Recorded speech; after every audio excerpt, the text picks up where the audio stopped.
Cover the budget and gun control progress today. There's also some major news to report about the push for immigration reform. Tens of thousands of people from all over the country are gathering in the nation's capital right now for a massive rally this afternoon. And the Senate Homeland Security Committee is holding a hearing right now on border security.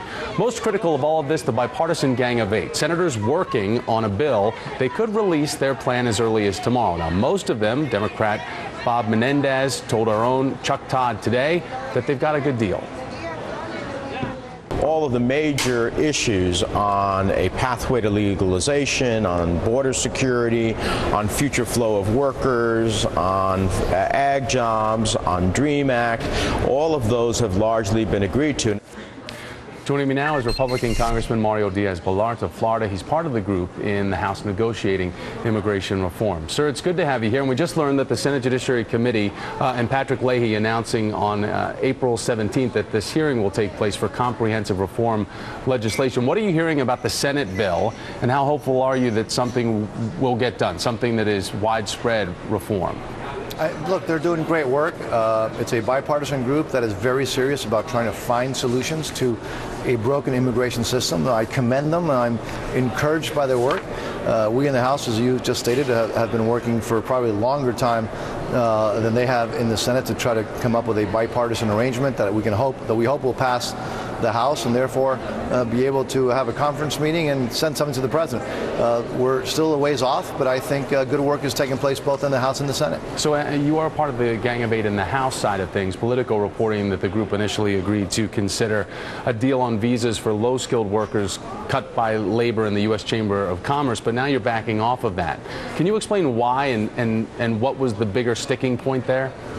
You know, there have been a lot of rumors about this House group. What is true is the House group has not had leaks, and so most of the things that you hear are rumors. I will tell you that we have agreement on most of the major issues. There are some very technical issues that are still out there. I'd be a little cautious about believing exactly everything that you read on this House group, because purposely we wanted to make sure that we were able to put everything on the table, to discuss things privately and not really throw things out there until we're ready.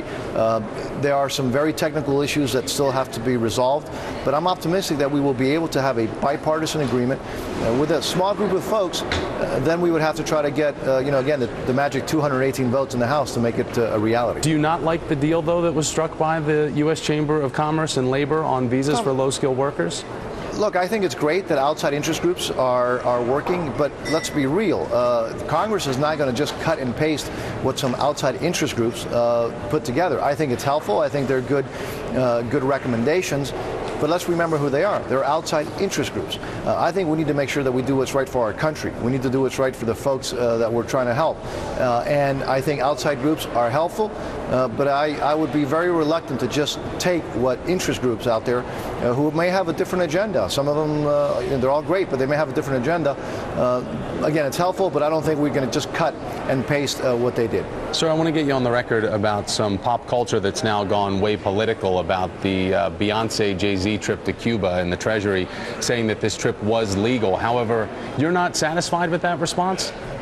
We haven't gotten a response, which is very interesting. What we've gotten is a letter which was masterfully saying nothing. And we've asked some very specific questions. Look, it's unfortunate. These are two entertainers that now have joined Rodman. They've gotten Rodman, and they're going to, basically visit dictators and dictatorships and talk about the wonders of those dictatorships. In the case, however, of these two individuals, we don't know if they've gotten a license and under what terms they've gotten a license. The law is very clear, and this administration has always stated that they do not support tourism to the island, because this administration, so are you saying that the Treasury and the White House, and that you're not getting solid answers, that they're lying to you about this, and that this trip is illegal? No, they're not lying to us. No, I didn't say they're lying to us. I'm saying they haven't answered. They wrote a letter back that just described what the law was. We know what the law was. My brother helped write it. The question is, did they follow the law? And we have not gotten that answer. We're hoping that we will get an answer. And look, these two individuals did the Rodman thing. I think it's a new hip thing to go to visit dictators who murder and maim and imprison their citizens. But we have an obligation to make sure that the law is followed. Nobody, I don't care if you're famous or not, is above the law. We want to make sure that the law is followed. We have not gotten a straight answer yet from the administration. We hope that we will. Republican Congressman Mario Diaz-Balart. Sir, thanks for making time for me. I appreciate it. Always a pleasure.